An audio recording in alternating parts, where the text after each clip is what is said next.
Yeah. So this will have less of a neurological explanation. I think this is where science starts falling short.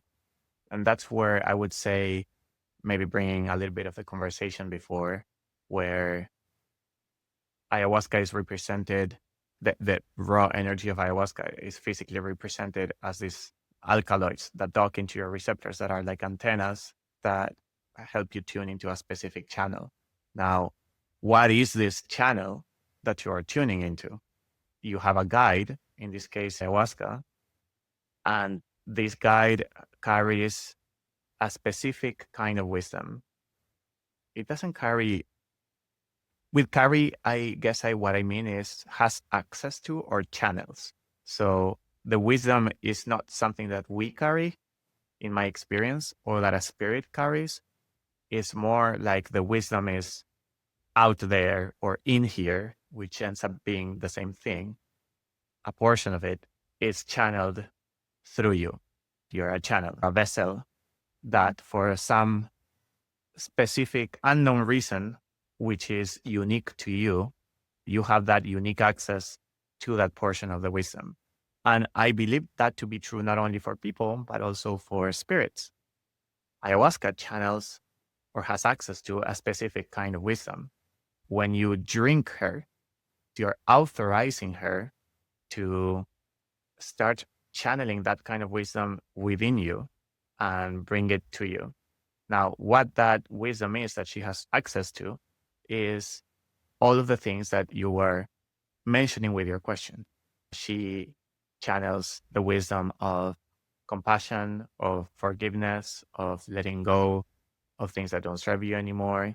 She can allow for things that you are not willing to do yourself, but that you're ready to finally do, right?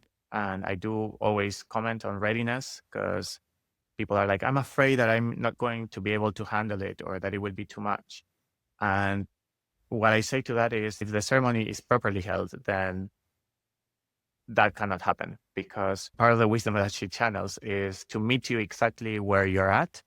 And sometimes you don't know where you're at. She knows better. It's like she goes inside of you, goes into your amygdala, goes into your brain, and it's like, oh, this is where this person is at. This is where this person believes they are at. They believe they are weak. They believe that their limitations are this big. They believe that they don't deserve love. But they are ready to know that they are worthy of love. They are ready to know that their limits are not here, but they are here. They're ready for all of these things. What ayahuasca does is a catalyzer that pushes you into places that are within the limits of your boundaries, but outside of the limits that you think you are in. The experience can be uncomfortable because she's pushing you outside of your own beliefs, but still within the limits of what you're capable of holding.